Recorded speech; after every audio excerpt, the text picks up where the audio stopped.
Praise the lord. అందరూ బాగున్నారా? దేవుని పేరట మీ అందరికీ నా శుభాభివందనాలు తెలియజేసుకుంటున్నాను. ఈరోజు ఫిలిప్పీ పత్రిక 4వ అధ్యాయము 6వ వచనంలో ఉన్న సందర్భాన్ని ఒకసారి చూద్దాం. దేనిని గూర్చియు చింతపడకుడి గాని ప్రతి విషయంలోనూ ప్రార్థన విజ్ఞాపనము చేత కృతజ్ఞతాపూర్వకముగా మీ విన్నపములు దేవునికి తెలియజేయుడి.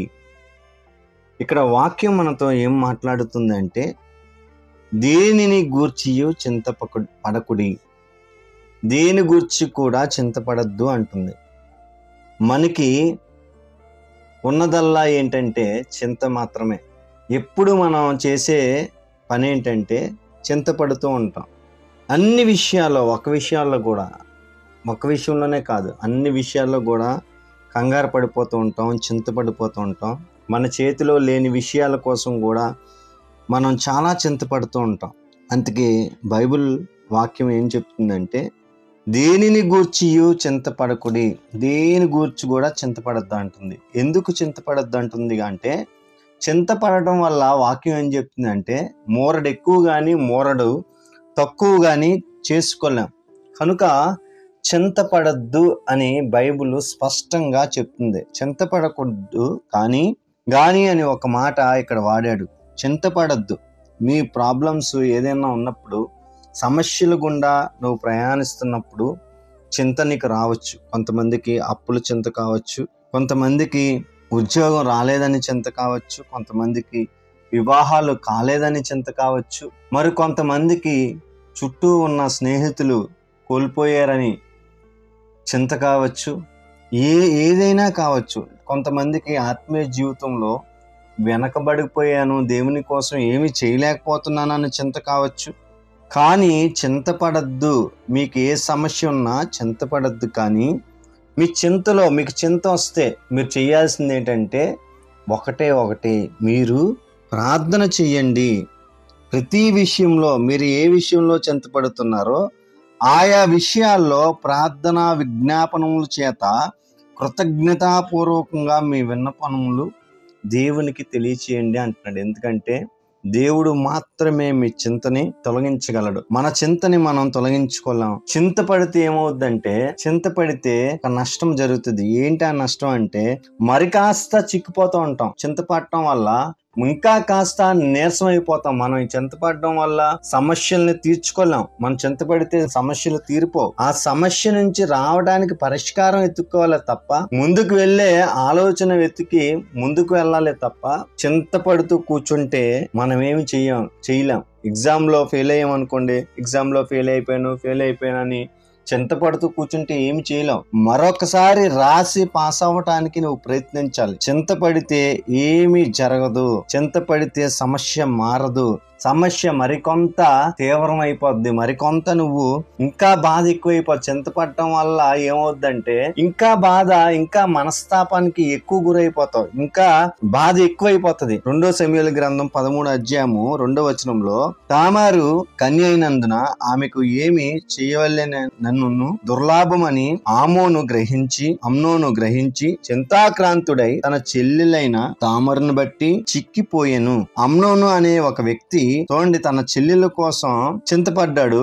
ఆ చింత ఏం చేసిందంటే తామరును బట్టి చిక్కిపోయాను. ఆయన ఇంకా చింతపడడం వల్ల అంటే చిక్కిపోయాడంట. ఇంకా బలహీనతకి గురి చేస్తుంది. ఇంకా చిక్కిపోతాం. కాబట్టి శరీరం మీద ప్రభావం, మనసులో చింతపడడం వల్ల అది దేని మీద ఎఫెక్ట్ కి గురి చేస్తుందంటే, మనసులో చింత మరి దేహం మీద పడుతుంది, అనేక జబ్బులకి త్రావు తీస్తుంది. కాబట్టి ఏ విషయం కూడా మీరు చింతపడకండి, ధైర్యంగా ఉండండి. మరి కాస్త చింతపడితే ఏమవుతారంటే చిక్కిపోతూ ఉంటారు, బలహీనతకి త్రావు తీస్తుంది, అనారోగ్యానికి గురైపోతారు. చూడండి, విశ్రాంతి లేకుండా పోతారు. కీర్తనల గ్రంథంలో మరి చూడండి 55 అధ్యాయము 3వ వచనంలో, శత్రువులు శబ్దమును బట్టి దుష్టుల బలత్కారమును బట్టి నేను చింతాక్రాంతుడినై విశ్రాంతి లేక మూలుగుచున్నాను. చింత ఎప్పుడైతే కలుగుతుందో చూడండి, ఆ శత్రువులను బట్టి ఈ భక్తుడంట చింతపడుతున్నాడంట. మనకు కలిగే శ్రమలను బట్టి ఎప్పుడైతే చింతపడ్డామో విశ్రాంతి లేకుండా అయిపోద్ది. మన మనసుకి విశ్రాంతి ఉండదు. కాబట్టి చింత మనం తీసేయాలి.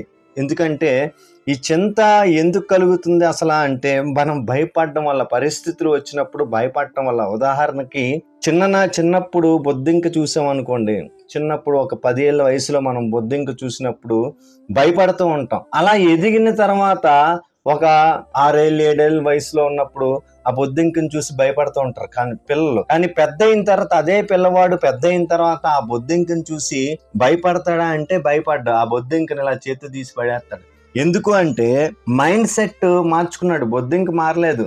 బొద్దింక అనేది అలాగే ఉంది. ఆ పొరుగు సైజు తగ్గదు, సైజు పెరగదు. కానీ ఇతని యొక్క మైండ్ సెట్ మారింది.